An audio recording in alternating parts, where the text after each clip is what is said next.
আসসালামু আলাইকুম। ক্ষুদ্র খামারের পক্ষ থেকে আপনাদের সবাইকে স্বাগত জানাচ্ছি। আমি মেহেদি হাসান আজিম। ক্ষুদ্র খামারের আজকের আয়োজনে আমি চলে আসছি গুলশান নতুন বাজার। এখানে আমি আজকে একটা ছাগলের খামার ভিজিট করতে আসছি। ক্ষুদ্র খামারের বন্ধুরা, এই মুহূর্তে আমরা আসছি নর্থ বেঙ্গল ডেয়ারির মধ্যে। খুব সুন্দরভাবে একটা ছাগলের খামার করা হয়েছে।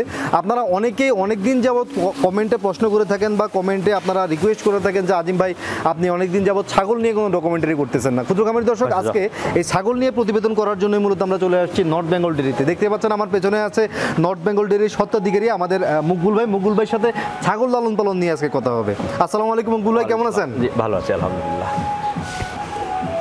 মুকবুল ভাই, আসলে আমাদের দর্শকদের রিকোয়েস্টে আজকে আপনার এখানে আসা। দর্শকরা অনেকেই জানতে চায় আমার কাছে যে ছাগল লালন পালন নিয়ে একটা প্রতিবেদন করার জন্য, সেজন্য আসলে আপনার কাছে ছুটে আসা। তো ছাগল লালন পালন নিয়ে প্রতিবেদন করার আগে যেটা জানতে চাইবো আপনার কাছে, সেটা হচ্ছে এই ছাগল লালন পালন আপনি কতদিন যাবত করতেছেন? এটাও প্রায় 7.5 বছর ধরে। 7 বছর, 7.5 বছর, মানে আপনার ডেয়ারি ফার্মের সাথে সাথেই ছাগল শুরু? হ্যাঁ, কিছুদিন পরেই। আচ্ছা, আপনার ছাগলের এই শেডটা আমি দেখতে পাই, মানে দেখলাম যেটা, সেটা হচ্ছে একটা নর্দমার উপরে। নর্দমার উপরে আমার এই গরুর খামারের যে উৎকৃষ্ট পানি যেখানে আমি পরে, ওইটার উপরে আমার এই শেডটা তৈরি। এই শেডটা মানে কত ফিট বাই কত ফিট আছে? এটা হলো লম্বায় আছে হলো 106 ফিট। আচ্ছা। আর প্রস্থ আছে 40 ফিট। 40 ফিট। এই শেডটা তৈরি করতে কত টাকা খরচ লাগছে? এটা কতদিন আগে করছিলেন? এটা করছি প্রায় 1 বছর আগে, প্রায় 2.5 লক্ষ টাকা খরচ হচ্ছে। 2.5 লক্ষ টাকায় এই শেডটা করে ফেলছেন আপনি? জি। মাশাআল্লাহ, 2.5 লক্ষ টাকায় খুব সুন্দর একটা শেড করছেন। উপরে আবার কবুতর আছে। উপরে আবার কবুতর লালন পালন করতেছেন। এখানে কতগুলো ছাগল রাখা যাবে? 100 ছাগল রাখা যাবে। এখন কতগুলো ছাগল আছে আপনার? এখন 100 একটু বেশি আছে। এখন 100 বেশি। এখন যদি 100 বেশি থাকে তাহলে তো ছাগল তো মানে আরো কিছু রাখা সম্ভব, তাই না? একটু মানে পাতলা রাখাই ভালো। পাতলা রাখাই ভালো। ছাগলের অসুখ বিসুখ বেশি, ছাগলের ব্যাকটেরিয়া বেশি, অসুখ বিসুখ বেশি। কি কি অসুখ বিসুখ হয় ছাগলের? এটা সবচেয়ে বড় পিপিআর যেটা। আচ্ছা, পিপিআর হয়েছে আপনার? আলহামদুলিল্লাহ এখন পর্যন্ত হয়নি। মাঝে মাঝে ওদের ঠান্ডা লাগে। আচ্ছা। তো আমি তো শুরুতেই ট্রিটমেন্ট দিই, যার কারণে খারাপ কিছু হয়। ট্রিটমেন্ট দেন আপনি?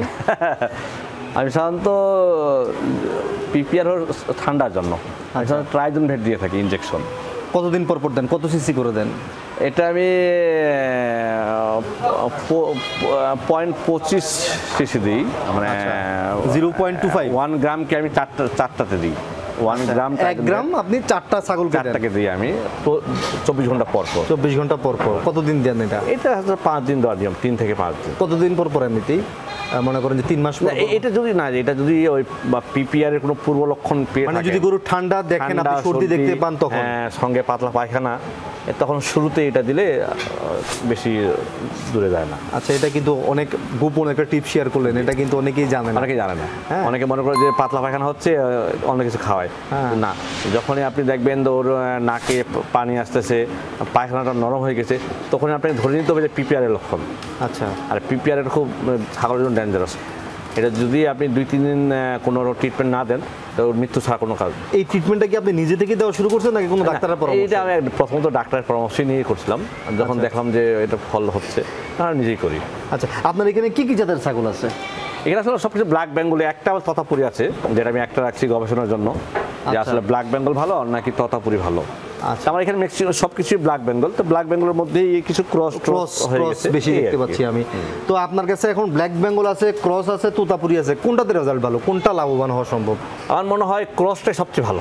ক্রসটাই সবচেয়ে ভালো, মানে উন্নত জাত না, আবার ব্ল্যাক বেঙ্গল ব্ল্যাক বেঙ্গল মাংস কম হয়, ওটার বাচ্চা আপনার 2টা হয়। যখন ক্রস করবেন বাচ্চা 3 থেকে 4টা হবে। আচ্ছা। এবং ওর মাংস অনেক বেশি হবে।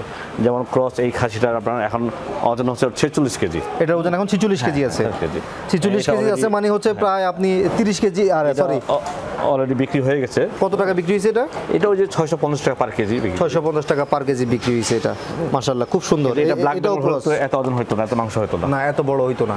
হ্যাঁ, ব্ল্যাক বেঙ্গলের সাইজ আর অনেক ছোট হতো।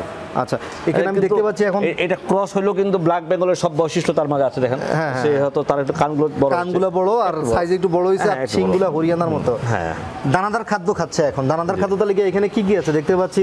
এইখানে আমি একটু ভিন্ন দিই, ছাগলের খাবারটা একটু ভিন্ন। এখানে ওই কিছু ডাবলি ভুসি আছে, ডালের খোসা আছে, আর বাকিটা আমার এখানকার ভুট্টা, সয়াবিন আর সরিষার খৈল। এটা এইভাবে শুকনোই খায়, তাই না? শুকনো, আমার গরু ছাগল সব শুকনো খাওয়ার, সব শুকনো। কাঁচা ঘাস দেওয়া আছে, হ্যাঁ, যে যখন যা চায় কাঁচা ঘাস খাবে, ভুসি খাবে। এই যে সাদা পানি দেওয়া আছে আমার এখানে। আচ্ছা, আপনার গরুকেও দেখলাম আপনি কাঁচা ঘাস, এই যে ন্যাচারাল যে কাঁচা ঘাসটা আমাদের হয়ে থাকে সেটাই খাওয়ান। আপনি কি ঘাসের চাষ করেন না? আমি ঘাসের চাষই করি। আমি আসলে চাই কি, আমি একটা ন্যাচারাল পদ্ধতিতে গরু পালন করতে চাই। আচ্ছা, এমনিতে 14% এটাতে বেশি না চাষের ঘাস? আমার মনে হয় এটাতে বেশি। এটাতে বেশি আমার মনে হয়, আমার গরুগুলো সবচেয়ে ভালো সেটা খেয়ে। আচ্ছা, এটা সবচেয়ে, না এটা তো সবচেয়ে বেশি পছন্দ করেই গরু, আমি নিজেও দেখেছি। তো ছাগল লালন পালনের পাশাপাশি দেখতেছি 2-4টা ভেড়াও আছে ভিতরে। ভেড়া না গারল? এটা আসলে ভাই ভেড়া না, আমার এখানে আসলে আমি এটা গবেষণার জন্য আনছি। আর এখানে কয়েকটা গারল আছে, 5টা গারল, আর একটা ক্রস দুম্বা আছে আমার। আচ্ছা, দুম্বাটা কোন? ক্রস দুম্বা ওটা পাঠা আছে, শুয়ে আছে, বড়, অনেক বড়। আচ্ছা আচ্ছা, দেখাবো। আমি চাচ্ছি যে গারল আর ক্রস দুম্বা দিয়ে মিশ্র কিছু করা যায় কিনা, একটা গারলের সাথে দুম্বা ক্রস করতে চাচ্ছেন করে, হ্যাঁ, একটা উন্নত কোনো জাত তৈরি করা যায় কিনা, এই গবেষণা করার জন্য ওটা রাখছি আমি। আচ্ছা, তাহলে তো বলা চলে যে আপনি মানে গবেষণার মধ্যে আছেন এই মুহূর্তে। তাহলে ছাগল আর ভেড়ার মধ্যে কখনো ট্রাই করছেন নাকি? না, তা করি। এটা জাত মিশবে না, এটা মিশবে না, এটা আলাদা রাখে ভালো। ছাগল ভেড়া আলাদা আলাদা রাখে ভালো। আচ্ছা, এমনিতে এই ছাগলের খামার করতে গেলে কি কি প্রতিকূলতা হয় বলেন তো? কারণ অনেকেই বলে যে ভাই ছাগল বাংলাদেশের মধ্যে 10-15টা 20টা একত্র হইলেই এর কিছুদিন পরে এগুলা মানে মরা শুরু করে। না, ওনাদের সর্বপ্রথম ভালো একটা শেড তৈরি করতে হবে। যে সেটা আমার যেমন সেটটা দেখেন কাঠের মাচার উপরে, হ্যাঁ মাচার উপরে, এখানে ওরা প্রস্রাব করলে নিচে পড়ে যায়, পায়খানা করলেও নিচে পড়ে যায়, সর্বক্ষণ এটা শুকনো এবং পরিষ্কার থাকে। আচ্ছা, তো যেখানে আলো, আমার সেটটা দেখেন অর্ধেকটা আমার হলো ছাদের নিচে, অর্ধেকটা ছাদের বাইরে খোলা অর্ধেক, তারা যেন মুক্ত একটা রোদ, বাতাস, আলো পায় সব সময়।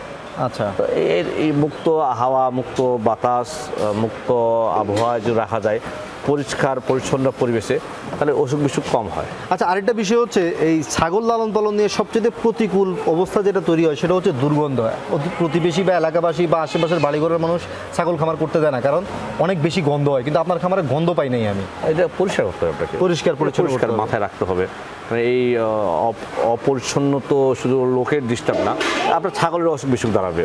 আচ্ছা, তো এটা সবসময় আপনাকে পরিষ্কার। কতদিন পর পরিষ্কার করেন? আমি এইটা তো দিনে কয়েকবার পরিষ্কার করি, 3-4 বার করি। ব্লিচিং বা ব্লিচিং দিই, পটাশ দিয়ে থাকি, এবং এই নিচে যে ময়লাটা পড়ে সেটাই প্রতি সপ্তাহে আমি পুরো পানিটা আমি নেট দিয়ে ছেঁকে নিই, দিয়ে ওর মধ্যে পর্যাপ্ত আমি ব্লিচিং পাউডার দিই, পটাশ দিয়ে থাকি, মানে জীবাণুনাশক যা যা দরকার সব দিই আমি। আচ্ছা, ছাগল কতটা প্রফিটেবল বিজনেস বলে মনে করেন? যদি ছাগল আপনার নষ্ট না হয় এবং তাদের প্রজন্ম, মানে যেটা হলো আমরা প্রজনন বলি, সেটা যদি স্বাভাবিক থাকে, এটাও ভালো প্রফিট। আচ্ছা, এখন আমার কথা হচ্ছে যে ছাগল খামার করার জন্য কিন্তু গরুর খামারের মতো অত বেশি ইনভেস্টমেন্ট দরকার হয় না। হ্যাঁ, যুবকরা কিন্তু, বেকার যুবক যারা আছে ওরা কিন্তু ইচ্ছা করলে কিন্তু খুব সহজে এটা ছাগলের খামার করতে পারে। 1-1.5 লাখ টাকা একটা শেড তৈরি করে 7-8 হাজার টাকা, 10 হাজার টাকার মধ্যে ক্রস কিছু ছাগল কিনে তারা শুরু করতে পারে। কিন্তু এদের এই সিদ্ধান্তটা তাদের জন্য কতটা সৎ সিদ্ধান্ত হবে? না, এটা অবশ্যই ভালো সিদ্ধান্ত, অবশ্যই ভালো। তবে তাকে প্রস্তুত থাকতে হবে, তাকে এখানে তাকে মনোনিবেশ করতে হবে, ফুল মনোনিবেশ করতে হবে, লেগে থাকতে হবে এবং সময় দিতে হবে। আচ্ছা, আপনি তো ডেয়ারি করতেছেন, ফ্যাটেনিং করতেছেন, গট ফার্মিংও করতেছেন, সবই আছে আপনার। দুম্বাও আছে, ভেড়াও আছে, কবুতরও আছে, হ্যাঁ, মানে সব কিছু। খালি কুমিরের চাষ করতেছেন না আর কি, নিচে পানি আছে, কবে জানি আবার কুমির ছেড়ে দেন। যাই হোক, তো এই সব কিছুর মধ্যে আপনার কাছে কোনটা বেশি প্রফিটেবল বিজনেস বলে মনে হয়? আমার ডেয়ারিটা সবচেয়ে ভালো লাগে। ডেয়ারি তো সাস্টেনেবল বিজনেস, এটা তো ভালো লাগবেই। হয়, কারণ আমার এখানে হয় কি, 2টা ব্যবসা। একটা গরু দুধের ব্যবসা হয়, আর একটা গরু বাচ্চাগুলো একটা বড় ব্যবসা। আপনি যদি গরুর বাছুর মৃত্যু হার কমাতে পারেন এবং গরুর যদি প্রজনন হার বাড়াতে পারেন, আর যদি আপনি একটা ভালো দুধের কাস্টমার পেয়ে থাকেন, ভালো দামে বিক্রি করেন, এর চেয়ে ভালো ব্যবসা হয় না। আপনার বিজনেসটা শুরু করার পরে, যেহেতু 8 বছরের কাছাকাছি হয়ে গেছে আপনার খামার, আপনি প্রথম কত বছর লসে ছিলেন? কত বছর পরে আপনি মোটামুটি একটি স্টেবল পর্যায়ে? আমি প্রায় 2.5 বছর, মানে ঘুম খাওয়া সব ত্যাগ করে এটার পিছনে লেগেছিলাম। 2.5 বছর আমাকে এটার পিছনে শুধু ঢালতে হয়েছে, শিখতে হয়েছে, জানতে হয়েছে। আমার মনে হয় 2.5 বছর আমি কোনো তেমন একটা প্রফিট খুব একটা পাইনি। 2.5 বছরের পরে আল্লাহর রহমতে আপনি এখন ভালো আছেন? জি, আমি এখন বুঝি, আমার সব কিছু ভালো আছে এখন। আচ্ছা, প্রথম যখন শুরু করলেন তখন যেহেতু আপনি একজন ইঞ্জিনিয়ার মানুষ, রড সিমেন্ট নিয়ে কাজ করতেন আগে, রড সিমেন্ট ছেড়ে হঠাৎ করে গরু ছাগলের পিছিয়ে চলে আসছেন, পরিবার মানে ভাবির কথা বলতেছি, ভাবি কিংবা আত্মীয় স্বজনের মানে কেমন সিচুয়েশনে তৈরি হয়েছিল? এটা খুব বাজে একটা আমার জন্য সিচুয়েশন ছিল, কারণ তখন আমি নিজেকে আড়াল করে রাখতাম। আচ্ছা, মানে যার সঙ্গেই দেখা হতো, যদি ওনারা আগে থেকে জানতেন, তারা বলতেন যে কি তুমি শেষ পর্যন্ত গরুর ইঞ্জিনিয়ারিং করতে আসলা, তুমি তো আগেই ভালো ছিলা, মাথায় কী ঢুকলো, যার কারণে আমি ওই আত্মীয় স্বজন থেকে একটু আড়ালই থাকতাম। আর আমার বাসায় তো একটা ছিলই, একটা মানে গোপন কষ্ট এটা ছিলই, যে আমি কেন এখানে আসলাম, কেন ভুল করলাম, এটা আমি ভুল সিদ্ধান্ত কেন নিলাম, আমরা তো আগেই ভালো ছিলাম, এখানে কি পারবা তুমি ভালো করতে। এই এখন তো আল্লাহর রহমতে আপনি সফল, এখন ভাবির অনুভূতি কি? না, এখন সে ভালো, এখন সেও দেখতে আসে। খামারে আসে ভাবি? হ্যাঁ, খামারে আসে এখন। বাচ্চা কাচ্চা আসে? হ্যাঁ হ্যাঁ, সবাই আসে, আর সবাই তারা খুব খুশি মন নিয়ে এখানে আসে, এবং প্রতি সপ্তাহে ওরা দেখতে আসে এখন। আচ্ছা, ভালো লাগে। আচ্ছা, আমরা অনুষ্ঠান শেষ করব। অনুষ্ঠান শেষ করার আগে আপনার কাছ থেকে কিছু পরামর্শ চাইবো, যেটা হচ্ছে যদি কোনো নতুন খামারি যদি ছাগলের খামার করতে চায়, তার শুরুটা কিভাবে করা উচিত? প্রথমত তাদের ভালো সেট তৈরি করতে হবে। আচ্ছা, ভালো, অবশ্যই সেটা মাচা করে করতে হবে। ছাগল কিন্তু দেখবেন ওরা সবসময় উঁচু জায়গায় থাকতে পছন্দ করে, এবং শুকনো পরিষ্কার জায়গায় থাকতে পছন্দ করে। তো আপনাকে প্রথমত ওই মাথায় ওটা নিতে হবে। তারপরে যে তাদের খাওয়াটা হলো খুব সুন্দর, স্বাস্থ্যসম্মত, শুকনো এবং খুব পরিষ্কার একটা খাওয়া চায় তারা। আর ছাগল খুব আরামপ্রিয় এবং খুব তারা একটা ভালো জমিদার শ্রেণীর প্রাণী এরা। এটা আপনাকে তাদের ওইভাবে প্রায়োরিটি দিয়ে আপনাকে ওদেরকে পালন করতে হবে। আর যদি কেউ তাদের এইভাবে প্রায়োরিটি দেয়, তা ছাগল তাকে নিরাশ করবে না। আচ্ছা, আপনাকে অনেক ধন্যবাদ। ক্ষুদ্র খামারি দর্শক, আজকে আপনাদেরকে দেখানোর চেষ্টা করলাম নর্থ বেঙ্গল ডেইরির ভিতরে একটা ছোট্ট ছাগলের খামার, কিন্তু অনেকগুলো ছাগল, প্রায় 100টার বেশি ছাগল এই মুহূর্তে লালন পালন হচ্ছে এখানে। তবে এই ছাগল লালন পালনের মধ্যে সবচাইতে বড় সমস্যা যেটা, সেটা হচ্ছে পিপিআর। এই পিপিআর থেকে কিভাবে বাঁচা যায়, এটা নিয়ে আমাদের অনেক গবেষণা, অনেক সমস্যা।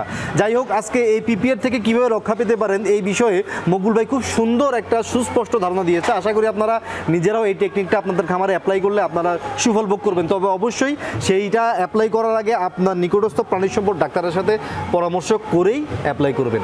সবাই সুস্থ থাকবেন, ভালো থাকবেন, বিদায় নিচ্ছি। আসসালামু আলাইকুম।